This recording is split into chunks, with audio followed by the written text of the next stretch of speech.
Hi, everybody. I want to introduce Dawn Bauer. I met Dawn in an acting class in Denver, and she always impressed me so much with not only her skill as an actress, but her approach to life and her skill as a person, just in the way that she interacts with people, the way that she approaches her craft. And I wanted to share that with you all, especially because was it right after the shutdown started, Dawn, that you found you landed this big gig? Like Or immediately after. Okay. Okay. Yeah. Yeah. It was almost immediately after the shutdown when everybody started freaking out and productions were closing down. People were losing work left and right.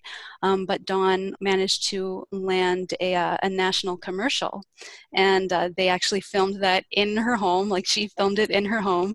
So I just want to talk with her a little today about what that process looked like, her mindset around all of that, and how just because things are changed right now, that doesn't mean we can't still be creative and still find success in ways that are meaningful for us. So Dawn, thanks for being here and joining me. Yeah, thank you. And thank you for all those lovely words. Ah, my It's pleasure. nice to know that I have that impression on people because that would be an impression that I would hope to have on people. Yeah, you carry yourself very well. Good, good. That's good to Yeah, know. It's good feedback. We don't always get feedback, you know. it's true. Acting too. We don't always get feedback. And that's something that, like we were just talking about, you kind of have to let go and move Mhm. on and stay in presence with yourself and creation, right?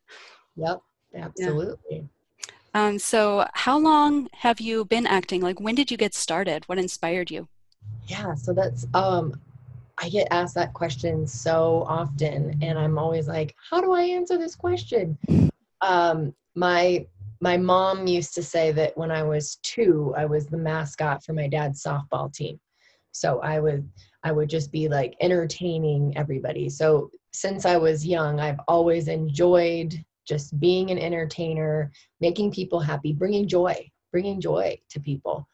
And even so in school, though, I was like straight A student. I was like always listening to the teacher. I was the good kid in the classroom.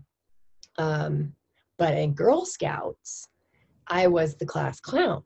Ah, I was always entertaining and being silly, and the leaders couldn't shut me up so that they could teach whatever we were doing. Um, so my girlfriends and Girl Scouts have that idea for me. But so we did skits. I remember doing skits in Girl Scouts. I remember in high school is when I was in band, and the choir room was right next to band, and the choir teacher he said, "Why don't you come and audition for Joseph in the Amazing Technicolor Dreamcoat?" And I was like, "Oh, I'm so scared. I don't know if I can sing." And so anyway, he got me in there, and I was just one of the women um, in the land, just like wherever we were. I was a harem girl, and I was whatever. Um, and I had so much fun, and I had so much fun being on stage. Um, and I kind of got hooked, and then I continued doing. I was also in French club, and we did competitions and French drama competitions and poetry competitions. So really, my first my first few things that I did were not even in English, um, which is kind of funny. Don't ask me to speak French now, though. So in college, I just got way in my head. It was like, no, I'm supposed to do something practical. Being an actress or doing anything in the arts, because I've always just enjoyed. I thought maybe I wanted to do interior design or architecture or something. Anything in the arts was really something that appealed to me. Um, but I don't know where that voice came from. I don't know. It's not clear if it was parents or wherever or other people, but it was like this voice that I'm sure we can all relate to, is like, don't go down that road. That's a scary road. That's not a stable road. mm-hmm. So I became a teacher because I thought, well, with teaching, I can bring all of my interests into the classroom, and which I did. So I taught for many years, and I brought my improv skills. I actually went to the Bovine school and brought all my improv stuff into the classroom. But it wasn't until um, I think it was 2008 or 2009. There was an Eddie Murphy movie filming here in Denver, and one of my friends said, "Hey, let's go be extras." And so I got in there, and I was on 3 days of shooting, and there was a car chase scene, and I was like, "Whoa, how have I not thought about film?" I've only been doing stage stuff, and at the school I taught at, it was a small school, so they needed teachers to come and be in the plays too, and I was like, sign me up. So it was always a love, but it wasn't until I did that film that I was like, okay, I think I want to kind of pursue this. And then one thing led to another, and I landed an agent. Big Fish is my agent, and I've been with them for 12 years.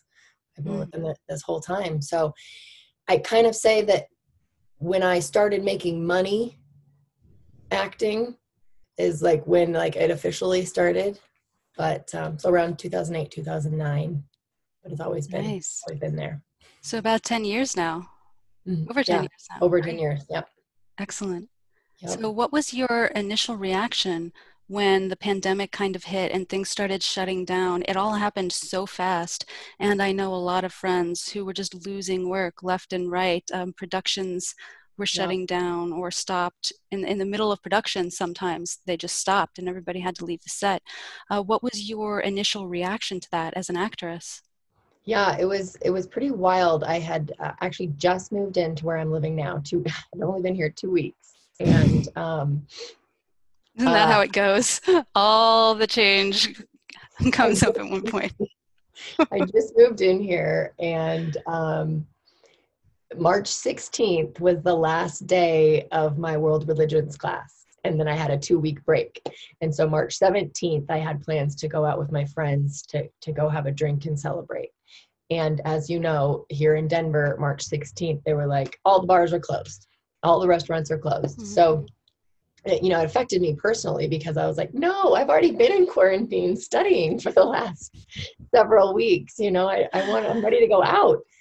Um, but I felt like we were just kind of gearing up. Like there were a lot of auditions coming in, a lot of stuff coming in. And then it was just like, agents were like, we don't know, this project's been put on hold. We don't know if we're going to go up there.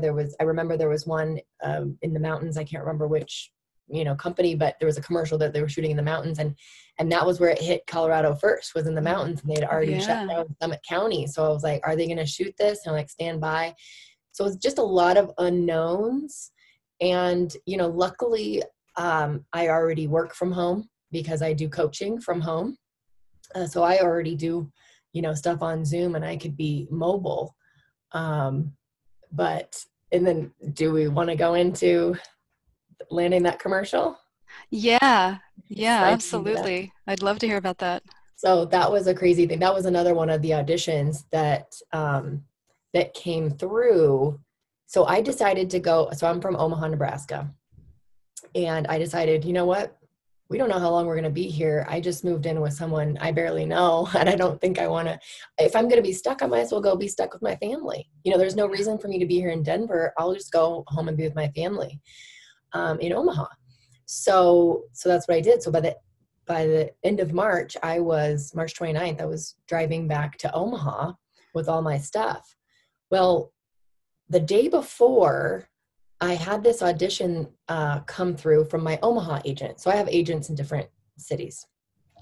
And it was for this national commercial. It was a cellular phone company. And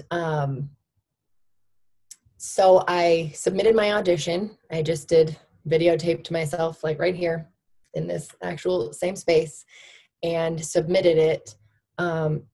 Drove to, and then let it go. And drove to Omaha. And he even said, and a lot of times with my Omaha agent, I need to, you know, be there. I need to be in Omaha, living in Omaha, which is easy because I've got family there. So, and if you're an actor, you know how this goes. You need to kind of be in that region. So I get to Omaha and get a call back for this thing, and book it. And I was just like, in the middle of a global pandemic, of all times for me to book my first national commercial, it blew my mind. And but the thing is that I I couldn't have done it if I wasn't in Omaha. Mm. But I just set, there's been so many times in my life where, you know, I lived in LA and there was just something, I loved LA. And I feel like, you know, people thought I was crazy when I left. They're like, what are you doing? You're doing so well out here. Like, why are you leaving? And I'm like, I just was feeling called to go and really work on my spiritual work and the consciousness studies that I'm doing now. And I need to do that here in Denver. I can do it somewhere else, but my center, my people are here. And it was the same thing. It was like, if we listen to that little voice, it doesn't always make sense, but I listened to that voice and I just on a whim was like, all right, I'm going to drive home. I'm going to go to Omaha. Had nothing to do with trying to book anything. It had nothing to do with acting. It was just like, I felt called to go home and be with my family. And so I did. But if I wasn't there, I could not have booked this commercial. Ah, And I love those little, you know, you can call them coincidences, but it's just like, no, that was how it was supposed to happen. yeah, just a sign that everything is really working together. Yeah. So it was really interesting because I set my own lighting up and we did a Zoom call, you know, with the director and a couple other like the wardrobe people, and they're like, okay, try on these different outfits. And so I tried on different outfits and they're like, okay, wear that one. And then show us your rooms in the house. Okay, we're gonna have you be in this room and set it up. So I had my camera, my phone, my own phone. They were on Zoom directing me. And then I would just, every time I would shoot a video, I would send it to kind of a Dropbox like thing and send it off to them. And then they would give me some different directions. And it was a great experience. It was so fun. They were very, very happy. Um, and so I then was, so of course I got paid for shooting that day, but to do that commercial, I was a SAG must join. So I had to join the union. And so because that's a Chicago area, the fees are $1,800. Here in Colorado, it's $900 to join the union. It's $1,800. So I thought, all right, well, I think it's worth it for a national commercial. Mm-hmm. Let's do it. Mm-hmm. So I quick, you know, got in there really quick. They're so great about getting people signed up really quickly. And, but then when the commercial came out, I had a feeling. So a friend of mine was in there, a friend of mine who I've done some work with in Omaha. He's a black dude. And he was like, oh yeah, my friend said he saw it in Florida and it had my name. It was not his real name. And it said he was from Nebraska. And I thought, oh, I just knew. I was like, I'm not going to be in it. Oh. I just knew. I was like, they're not going to have two people from Nebraska in the commercial if I didn't realize they were putting names on there. And I'm sure they wanted diversity. So I knew in that moment before I ever saw the commercial that I wasn't going to be in there. So it's so funny because then it was like this mindset of, okay, well, I booked this national commercial. I've never done that before. So there's like another little tick, right?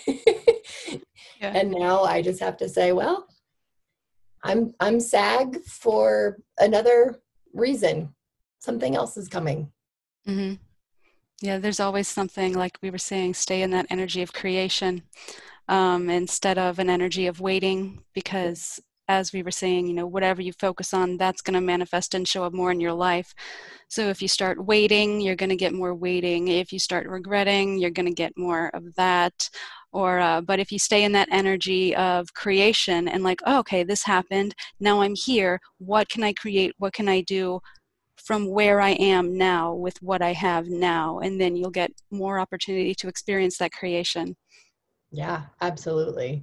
Yeah, I just had the auditions are coming back in. So that's been fun. The last couple weeks I've had about 3 or 4 each week, which is nice. But it's all different, right? So all the auditions now are here first Mm-hmm. through video. And then if you have a callback, then you go in person. So I had a callback for a film last Thursday. And, there's all these different crazy things. I thought, well, should I tell them how tall I am? Mm-hmm. Because I know they already have the lead booked and I'm auditioning to be his girlfriend. Mm-hmm. So sometimes that's a big deal. If they don't want to have to deal with putting somebody on an apple box, I'm 5'11". Mm-hmm. Sometimes that's a big deal.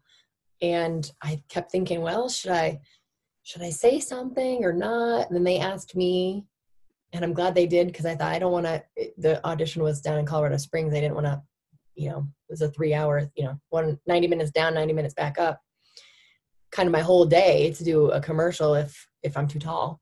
Yeah. So they're like, oh, 5'11's great. The lead's 6'2". So it's just like, Oh. it's like, you just never know. And we still don't know, but it's interesting. And I'm sure, other actors that are listening to this here too have heard the same thing, especially from people that aren't in the industry. They're like, well, somebody texted me the other day, like, how'd your audition go? And I said, oh, it went great. It was good. It was a chemistry read. The chemistry was good. And so, we'll see what happens. And they said, well, what are the next steps? And I started to put, like you were talking about, because I think we talked about that before we started recording. I started to put, oh, well, we just wait, kind of like as a joke. But I was like, no, that's not the right words. And that's not what I do. It was just like a natural thing, because I think that's what people do, or that's what's expected. Is like, you just like, well, we just wait and find out. Mm-hmm. But no, that's not what we want to do. If we're waiting for that, we're focused on that, and we're not present in what's going on right now, looking for new opportunities coming up. And so Mm-hmm. we can still, there's a balance of, still visualizing ourselves in that role. And I do a lot of visualization. I visualize working with that actor, working with that director. I see myself in that role, doing whatever, saying the lines. I picture that whole thing. But at the same time, it's like, and then I just let that sit in my unconscious mind. I'm not going to let it continue to sit in my conscious mind where it's playing. And I wonder if they're going to call, or they're going to email, or, are they, because we might not ever hear from them. And then how long are we waiting? How long, It So can my spin out into forever. it That can way. go through forever. And then you're waiting for everything. Yeah. So my response to that person was, the next step is to move on. Yeah. I've already moved on, Yeah. and I hope I get it, but Right. also I've moved on, there's Uh-huh. other things going on. Yeah. So, I kind of get some of the same thing as a writer. I have completed a novel, and I'm doing the whole send it off to agents. And mhm. my dad keeps asking me about it. Like, have you heard back from anyone yet? I'm like, well, you have to understand that agents have, sometimes thousands of queries in their inbox. It can take them anywhere from 2 to 4 months to even look at a query. And if they say that they want to read your manuscript, then it can take them, 2 to 4 months to read that manuscript. So I'm not saying don't approach literary agents. What I'm saying is approach them and move on. You have to find other ways to get your work out there. Write the next book. Keep working, but don't sit, and wait for success, twiddling your thumbs, hoping like, ooh, maybe this one. Right. Your job is to create.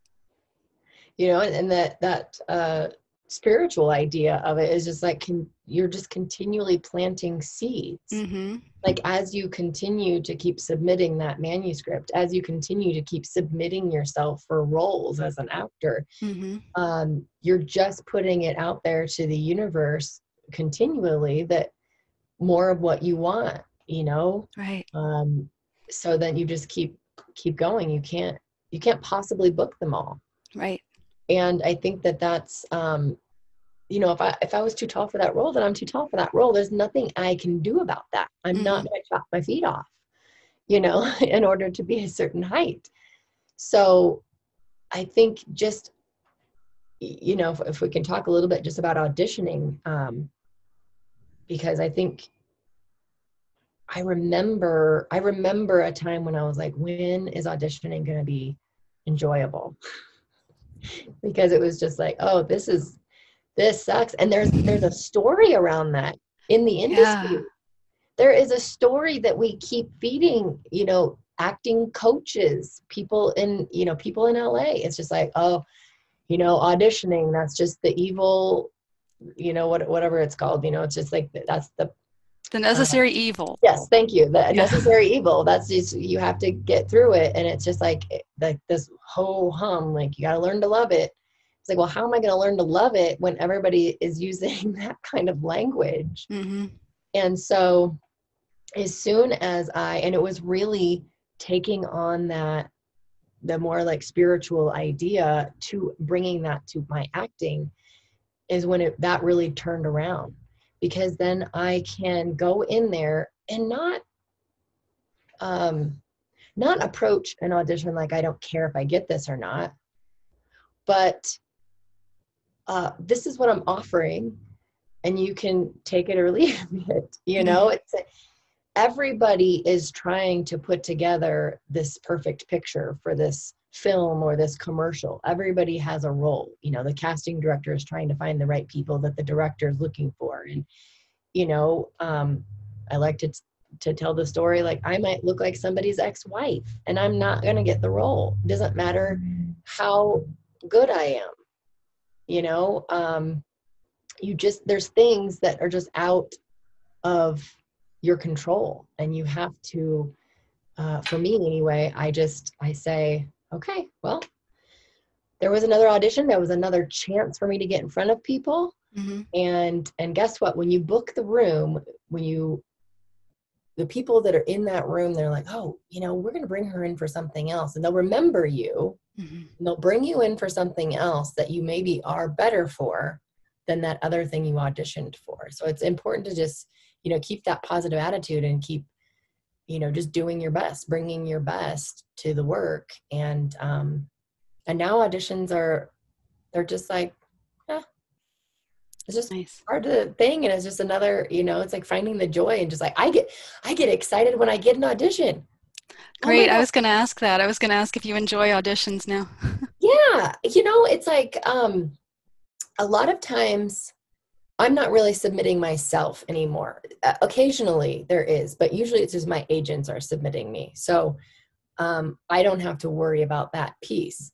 So just getting an audition, I mean, here in Denver, it might be a little bit on a smaller scale, but in LA, there are so many actors and so many people that, you're kind of in your category. Um, so just to have a chance to get on the sheet, to be able to show up and show my face was huge, and it still is. And so I get excited about auditions. I have no problem, and you've probably seen it, putting on social media, hey, send me some good vibes for this audition. And everybody's so great about, sending good vibes. um I had someone once, maybe a couple of times, but there's one in particular was like, why do you share that stuff? Ah, Why do you share that stuff? Like, what if you don't get it? Isn't that going to be embarrassing if you don't get? And I'm like, wow, like that's just an interesting mindset. No, that's the opposite way. In my opinion, if that works for that person, great. But for me, it's staying in that joy and excitement, and saying yes, like, oh, I'm excited about this audition. It doesn't yeah. matter if I get it or not, Yeah. And because then, there's like a real shame story. It sounds like in that point of view of like shame connected with failure, connected with lack of worth as a person, as an artist. And it sounds like you're really finding a way to just step out of that, just let it go. right. And I think this person, it was almost like an expectation. Mm, Like she was expecting that she wasn't going to get it. And so she wasn't going to put it out there until she actually landed it. And I'm like, I know how powerful consciousness is. And the more people you have thinking about one thing, I mean, they've done studies where, hundreds of people sitting and meditating at the same time is shifting things, shifting wars on the planet. They've done studies on this throughout mm, time. Mm-hmm. And so I know how powerful that is for us to be united in consciousness. And so why not have 50 to 100 people sending good vibes for this audition? Why not put that out there? And, Right. Yeah. it's powerful. It's powerful. Another way So to concentrate and focus attention. Uh, absolutely. yeah, I'm always amazed at how everything really just comes back to what you're focusing on. What Hmm. are you bringing focus to? Because that is what's going to show up. Even if you're not aware of what you're focusing on, that's going to show up too. So the more aware that you can be and the more comfortable you can be with bringing attention, even other people's attention, as you were saying, Yep. towards a certain outcome, or towards a, maybe not even outcome isn't the right word, but towards a certain thing. Yeah. Bring attention towards a thing, and Yeah. then that thing as like nourishment coming into Yes. it. Hmm. Yeah. And not that, I really, um, I almost use the word preach, but I really promote. I don't preach. Maybe I do sometimes. Um, I really promote the idea of, we need to find our own happiness. We need to find our own joy. We need to find our own peace within ourselves and really show love to ourselves so that we aren't wavering when, not everybody's going to like us. Hmm. We're not Hmm. wavering if we get a negative comment or, a strong opinion that's the opposite of ours, or, we're not wavering. We're really strong and like, well, it's okay. It's okay that you think that way. Yeah. And I don't, and it's okay that I don't, and I can move on. But at the same time, it sure does feel good when you do have the support of other people. Yeah. And having those, if I just put a quick thing like, hey, I got an audition today, I'd love some good vibes, and people are so great to comment and stuff, Hmm. it does feel good to know, like, okay, I'm not the only one that believes in me, but these people do too, Right. and I believe in them, and Yeah. they know that, otherwise I wouldn't be posting that. It's a mutual thing. Yeah. I think that's an important acknowledgement. A lot of us, especially artists, try to say, don't worry about the need for validation. You don't need any validation, but it actually is important to have validation. So what I've learned to do is just make sure that piece is in place before I move forward and put my work out into the world, because every opinion that can exist does exist, and Yeah. I'm going to hear a lot of them, and a lot of them I'm not going to like, or not going to be as supportive of me. But if I have that validation piece in place, then I can be reminded that if every opinion that exists does exist, there are as many positive opinions of me as there are negative. I just hear more of the negative. Right. So when you put that validation piece in place, it can do a lot to encourage you to show up more often. Yeah, and back to that thing you were talking about, whatever you're focusing on, is what you're attracting. And as you were talking, I just thought, I don't know if anybody who's listening here, some people, acting is a hobby, and perhaps it's a belief thing that they don't believe that they could ever make it big, and so they're staying safe. But I think, there's definitely something too, especially if you're not in a big market like LA. I mean, you could just be acting all the time. You could be doing extra work every single day, which is amazing and exhausting at the same time because it's very long hours. Um, but it is good to have some other kind of income, I think, to balance you and keep you kind of sane, because acting is so up and down. Mhm. So that you can stay in that positive place. But for anybody Yeah. that might be listening that really wants to sees themselves really making it big, and potentially becoming famous or popular or a celebrity, oh my gosh, you've got to, in my opinion, you've got to have this solid foundation and know really know who you are and that you are connected, you know, whatever people's spiritual beliefs are, that we are connected to that one unifying source, that higher consciousness, what the universe, God, whatever you want to call that thing, that you have that connection and you're solid in who you are, because you are going to get those negative comments. I mean, think about celebrities. There, I mean, people will rip them apart, you know, and it doesn't matter what you believe about the president of the United States. It doesn't matter who the president of the United States is.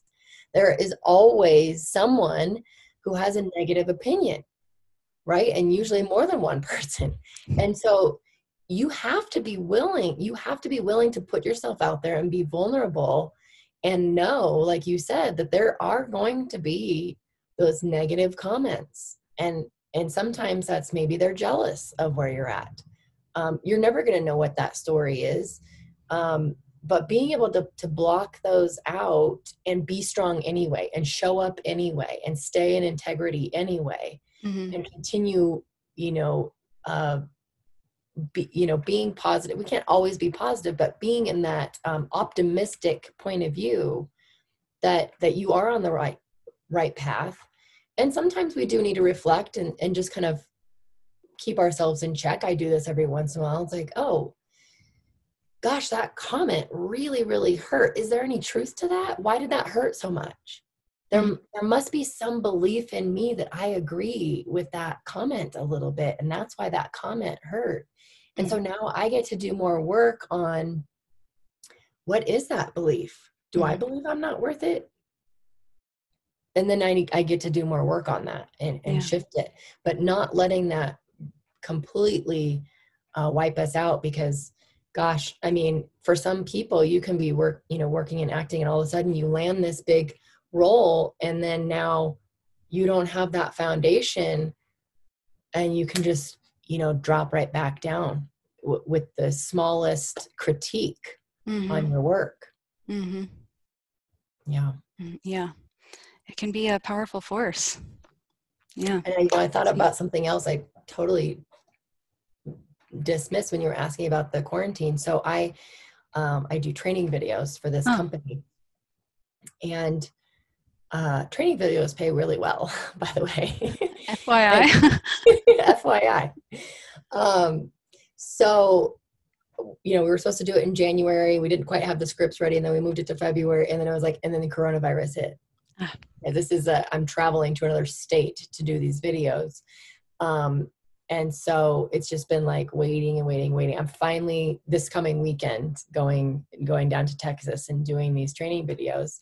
But yeah, so it's like I had work booked. You talked about, some people stopping in the middle of production and all these different things. I had work booked, but it's like you don't get paid until you do the work. So it's Mm-hmm. been kind of like many months of trying to wait, and then now we get to go and finally do the thing. So it's, everything's coming back. It's different. We have to wear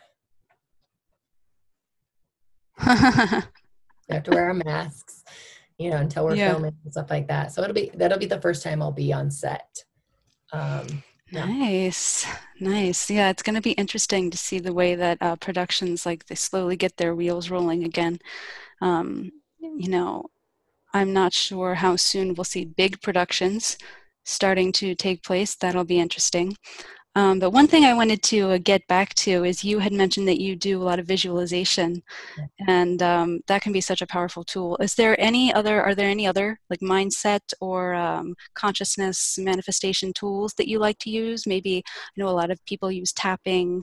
You mentioned NLP. Is there anything else that's kind of one of your favorite things to do? Oh, excuse me. um, visualization, it is a technique that anybody can use. But what's interesting about it is that it's something that my brain has always done naturally. Oh, interesting. And I didn't really realize until it was like being taught the technique. And I was like, oh, well, I'm already doing this. And so that's probably the one I go to And kind of back to your question of how did you get started with this? I've had other coaches. I remember the first coach that I started working with in LA. He was like, you know, where'd you get your training? And I'm like, well, I didn't go to college for it, and I didn't really take, you know, I've just had coaching, but you know, I'm working with people that have all this language of different stage names and directors and all these things, and I'm just like, oh my God, I'm gonna suck in this industry if I don't know names of things. You know, it's like I have no knowledge, Right. but I had life skills. And what I would do is it's just like make believe. It's just like being a kid where Yeah. you playing house and you whatever tea party. I played with Barbies a lot and Cabbage Patch Kids. And I would create these stories, but it's probably also the Cancer in me and the empath in me and high, and I mean Cancer, like sign, I don't have Cancer. I realized when I said the Cancer in me, I don't be really clear. The Cancerian, and yeah. The crab in me. Yeah. But I have this, I just jump in, I just empathize. And that's what's so beautiful about acting is like we get to walk in so many different people's shoes Mm-hmm. and see what is life like through this lens, through this person's eyes, through this person's body. You know, Yeah. let me experience it through here.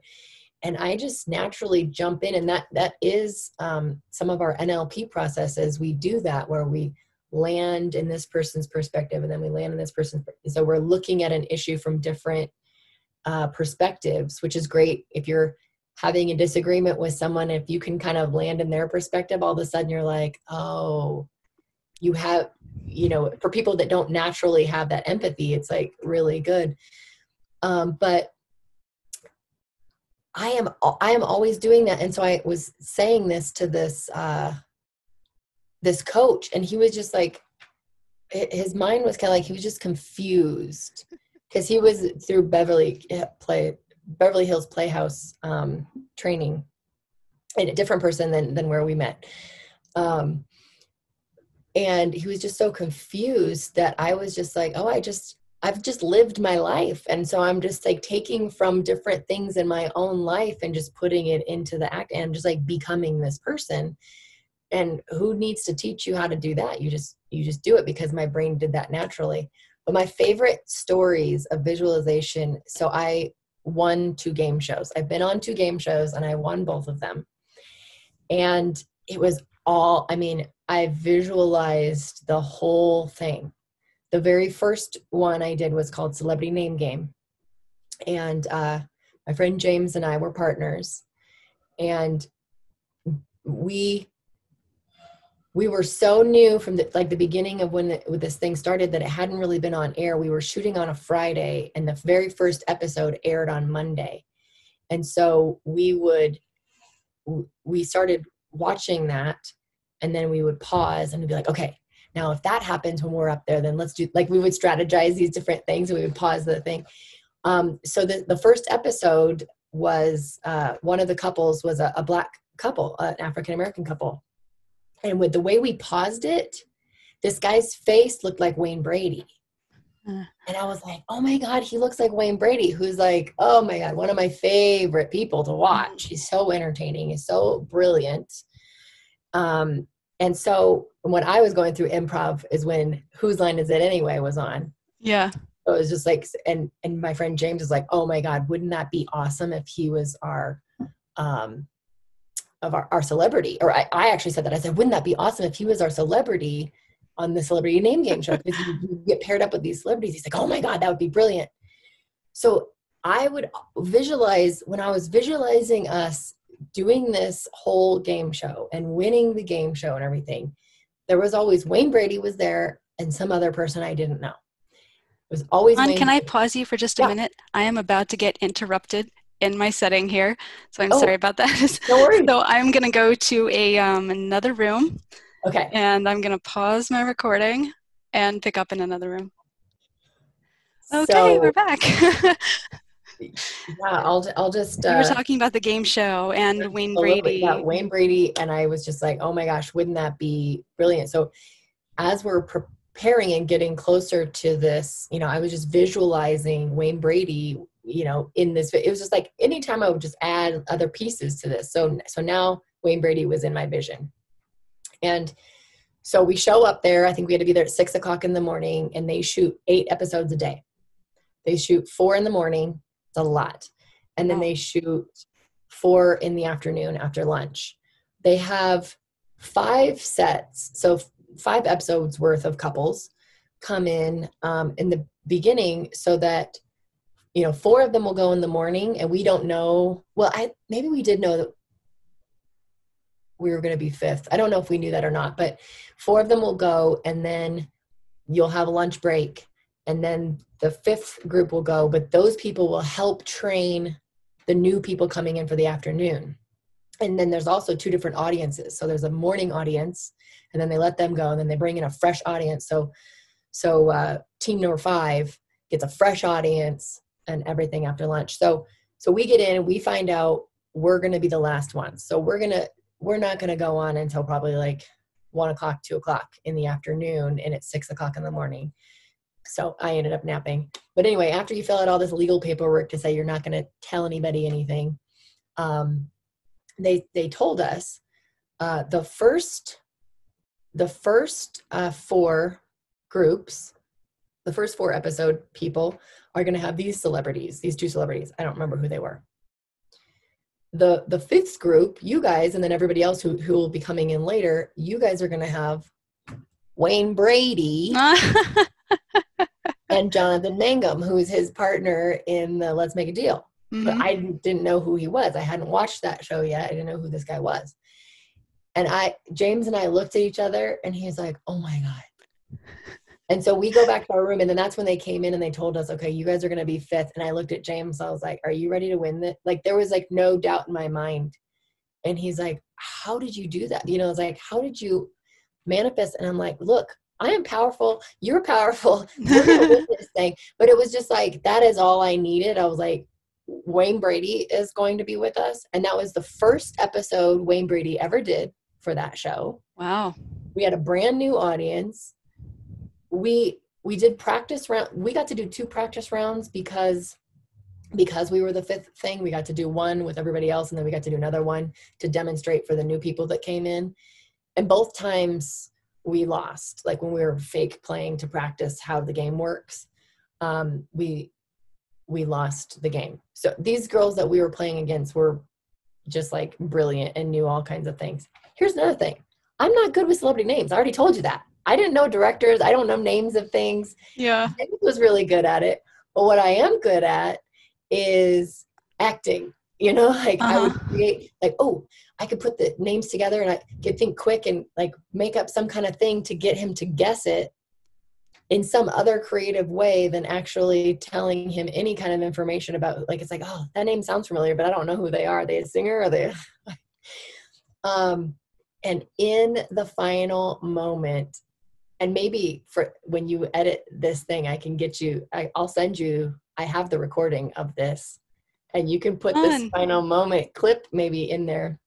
In the final moment, it is me trying to get those guys, Wayne and Jonathan, to guess the final thing. And Wayne Brady, like, I saw his eyes light up, and I knew he had, like, right at the buzzer, he said the thing, and then we won $20,000. Nice. It was like, so I hugged him, and my friend James grabbed me and hugged me. So I'm like holding on to Wayne Brady's bald head, trying to, I mean, it was just amazing. And then the second game show, I had a different partner, and I said the same thing. I was like, we're going to win this thing, so you better be ready to win this thing. But yeah, visualization, super strong, super powerful. Nice. It's almost like if you put so much attention on something in that way, coming back to, what you focus on, you create more of. You put so much attention on that, you put yourself in that place, you're creating that moment. Yeah. And really, and there's still that letting go piece. It's holding that vision, but not being so like, oh, that's not going to get you there. And so then it's just like, okay, we're playing a game. This is a game show. This is like something we've always wanted to do, and just have fun. And we just had fun. We were silly and we were entertaining, but we were also very genuine, because we're silly. So James and I have known each other since 7th grade. So we'd known each other for a long time. And, it's just like keeping that playful energy that attracts people. Mm-hmm. If you're walking around in a slump Mm-hmm. or ho hum, or, thinking about all those other things you didn't get. So when you go into this next audition, you've just got that like residual riding along with you. People can smell that. Right. It does not help you. Nobody likes to be dragged down. No. Yeah. So keeping that energy Awesome. up, having fun in the moment. Great. Dawn, thank you so much You're for your welcome. time today, for sharing your experiences with consciousness and visualization and creativity during a pandemic. Absolutely. Yeah. Where can people find you? Oh my gosh, you can find me. It's easy to find me on Instagram, Dawn.Bauer, Facebook. Pretty much all my stuff is public, so you should be able to find me there, and it's my face, so that's easy. Awesome. DawnBauer.com, which does need a little bit of updating, but DawnBauer.com as well. I think all our websites need a little bit of updating. Well, mine does anyway. It seems like no sooner do I get it updated than things change for me and I need to change it again. I know. I've just on Thursday, while I was in Colorado Springs at that thing, I went to a producer of another film that I've done and got a film. And then I was like, okay, there's like 3 other films that I need to get from people so I can update my reel. And Yeah. just this morning, one of them reached out and said, we're 95% done. I just wanted to let you know. I was like, oh, perfect. I was just thinking about you. I love Great. how that happens. Nice. Speaking of visualization. Thank you again, You're Dawn. welcome. Thank you for having me. Yeah, and have a good day. You too. Bye.